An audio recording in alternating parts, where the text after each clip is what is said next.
Are you guys ready for part 2 of Z32 transmission and rb25? Well, I'm not, because I don't have propane, and I don't have heat, so I'm not doing it. I'm gonna go get fucking propane, so we can get this shit started. Because I want to get this transmission in tonight. Mainly because I just got off work. And I'm gonna put the bell housing on the transmission, and then I'm gonna go the fuck to sleep. And then I'm gonna wake up, and then I'm gonna put the transmission in the car. And then we'll test the driveline. I don't know, we'll see where we get. But I'm gonna go run to Airgas, get some propane, because I get a hell of a discount. And yeah, we'll see where we're at then. I have heat. I have coffee. It's now midnight. After I went and picked up the propane tanks, I came home pretty much passed the fuck out. So now we're going to pull all the old gasket off. I'm going to take a razor blade, scrape the shit out of it, and then we will put this on there with some red RTV, seal it all up, get it all G2G, good to go. And yeah, fit up the drive shaft, see what needs to be done to it, whether it needs to be lengthened, shortened, whatnot. And then take it to Driveline Northwest. If you guys need a driveline made, I definitely recommend checking them out. They're really quick, reasonably priced. Then at some point in time, not in this video, I need to address my engine angle. This isn't as normally sits. It's back a little bit. It's kind of leaning on the firewall and being held on by the here, but because my hood I had to modify, and I want to get my car painted white, match the valve covers and shit. But before I do get my car painted, I want to lower the engine so this way I can get a new hood and paint the new hood white as well.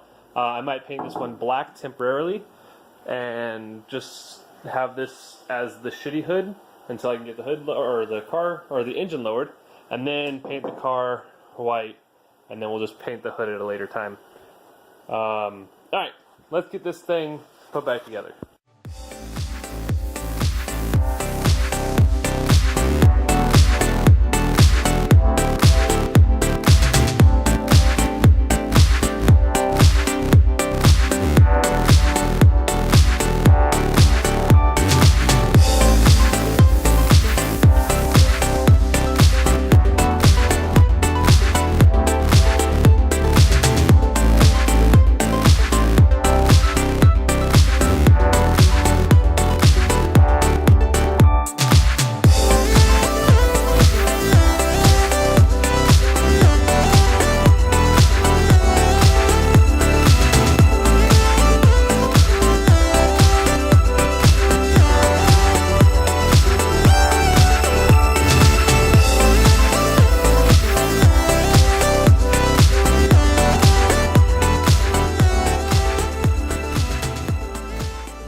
So, now that everything's cleaned up around here, there's still some residue there, but the RTV was pretty much just filling all the blanks. And this is done as well. This is a little bit cleaner.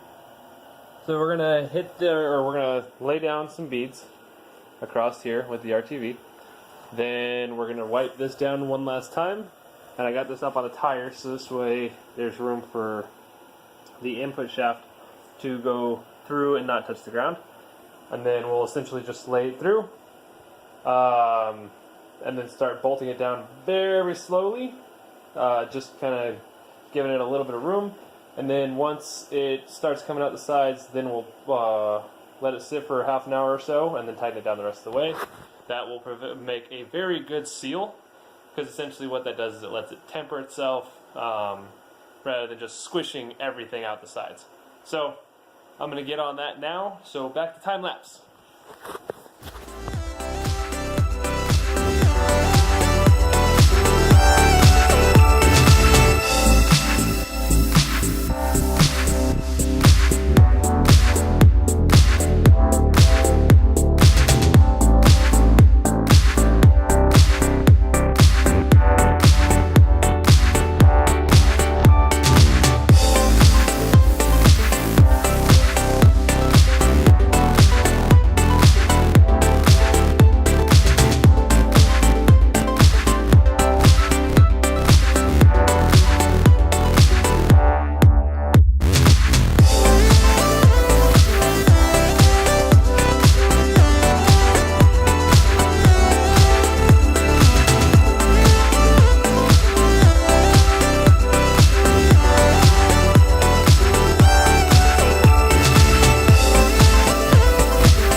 So after laying down everything, I just kind of snugged everything up by hand to make sure that a little bit came out the sides.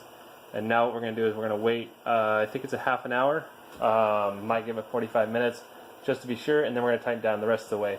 That allows it to complete its gasket making, solidify kind of thing, and then you clamp it down and that'll give it its gasket thing. So, that's all done. Taking a look at this seal here, it looks decent, but we're going to pull it out and put the new one in, get it all oiled up and good to go. So this way we don't have any leaking problems, so we don't risk anything breaking or anything dumb. Also, we're going to go ahead and install the new shifter while we're waiting. Figured be productive. And yeah, so let's get on that. And then we can finish tightening that down, and then we can put the transmission back in. Fuck yeah, dude.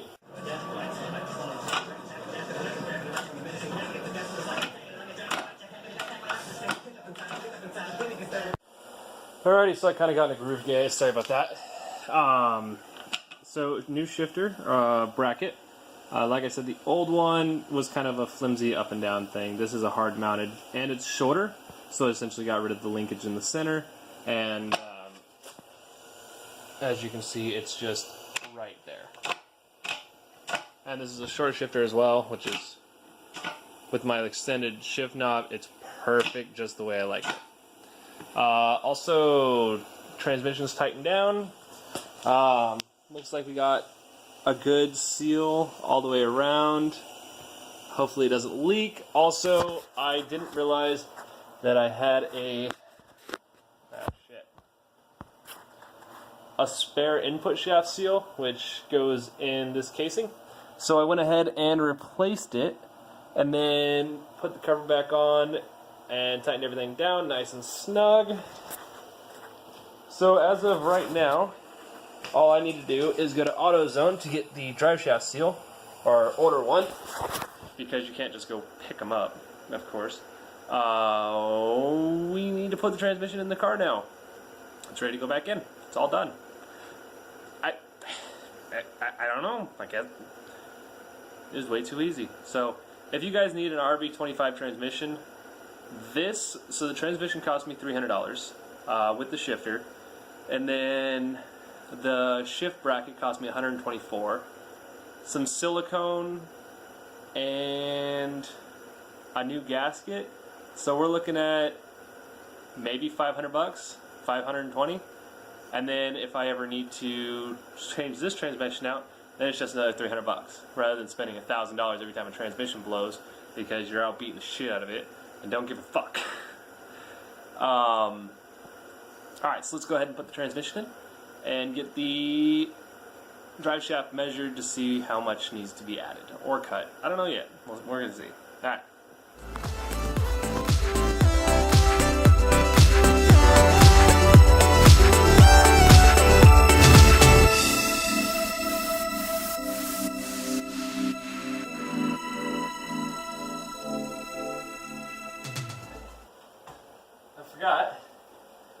I had to swap over the fucking mounts. Got the mount off of the old transmission, and we're not going to use it. So, I've been looking for these bolts. Let's see. The back end is right there, and it goes through like that. But these bolts are so fucking elusive that you can only find them with a junk transmission, or another transmission or whatever. But I was always curious as to what the bolts were. So those little caps, those come off. But I was always wondering what those were for.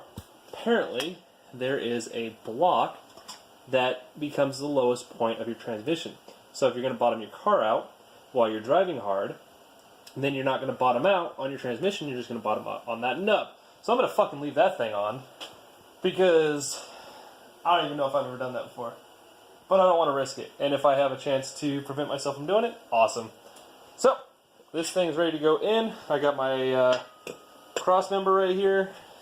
So, let's see if this thing goes on how it's supposed to. So once again, I fucked up and forgot something. Throwout bearing, shift fork, two very important things, both of which I did not put in before I put the transmission in. Yeah, no. Transmission was in, getting ready to put on the mount bolt, and I was lining up the shaft through the not throwout, but the shift fork area hole. And it's like, huh, I don't remember being able to see it through this before. Oh yeah, there used to be a shift fork in it. Shit! I need to put that in still. So, pulled the transmission back out. I'm doing this on my own, so this is very much a pain in the ass. Slowly but surely, got it back out. So I need to slip all that shit back in together. And put it back in. Wish me luck. Alright, throwout bearing and shift fork are in. Let's do this shit.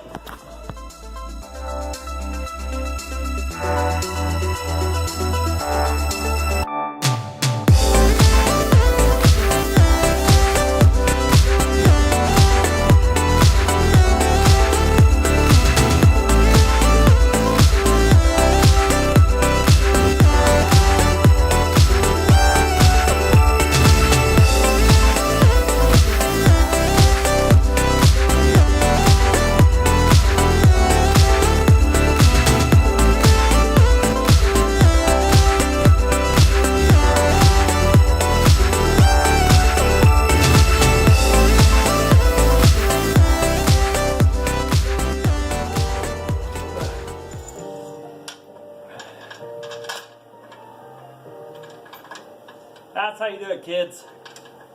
All by yourself. I don't need nobody. So, to my knowledge, or to the not of my knowledge, I don't know what the word is, but as I was doing that, my feet were literally in a bucket of 90 weight the entire time, just getting soaked, and finally my feet were getting wet. I'm like, what the hell is that? And I get up, and there's a stream. I don't know if you guys can see it very well, but there was a stream of 90 weight across the floor and up my leg. And so now I'm covered in 90 weight. This sucks. Oh well. I guess so! Alright, back to it. Gotta put the cross number on and then bolt it up. Seems a little tight, so I might have to adjust my mounts in my engine bay and make sure my engine is lined up properly with the transmission, because it's been kind of sitting tilted, so the engine mounts might have shifted a little bit. So we're gonna get that and make sure everything's in order. Okay. Okay, so now as you guys can see, my drive shaft is way too short. It's in its joint on this side, and then if you follow it down, it's way too short, and this is modified for the rb25 transmission. So now the Z32 transmission, it's going to be, depending on how long your drive shaft was and how much give you gave, I gave mine a little too much, so let's see.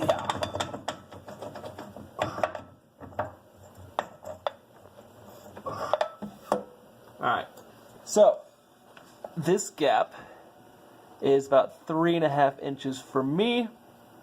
So, as per the Driveshaft shop's instructions, you should pull it out 1 inch, and then you should measure, and that's how long it needs to be. So, with it all the way in, that is 3.5 inches. Pull it out 1 inch, and it puts it right at 2.5 inches. So I need to have my drive shaft lengthened by 2.5 inches, and it will be done and fit properly. So I'm going to go ahead and take it out. Everything's mounted up. Engine or transmission's connected to the engine.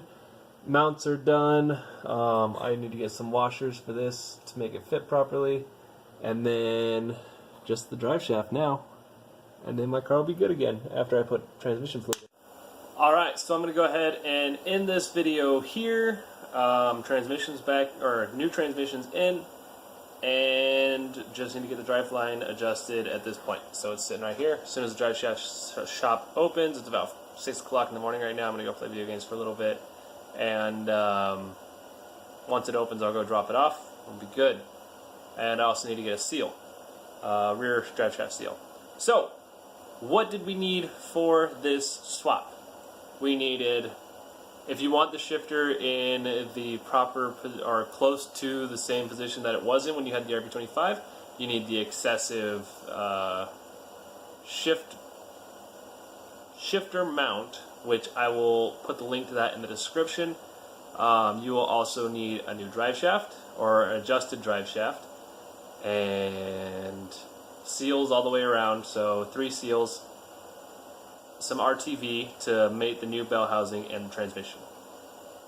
That's it. Unless you need to do your clutch, then it's probably a good time to do your fucking clutch. So, yeah. Also the shifter for the transmission. Shifter helps, because this the shifter's not inside the transmission like the rb25 is. So make sure you buy a transmission with a shifter on it, and if you just get the standard shifter and get the xcessive shifter bracket, everything will be in the same place and it'll feel pretty similar to your rb25.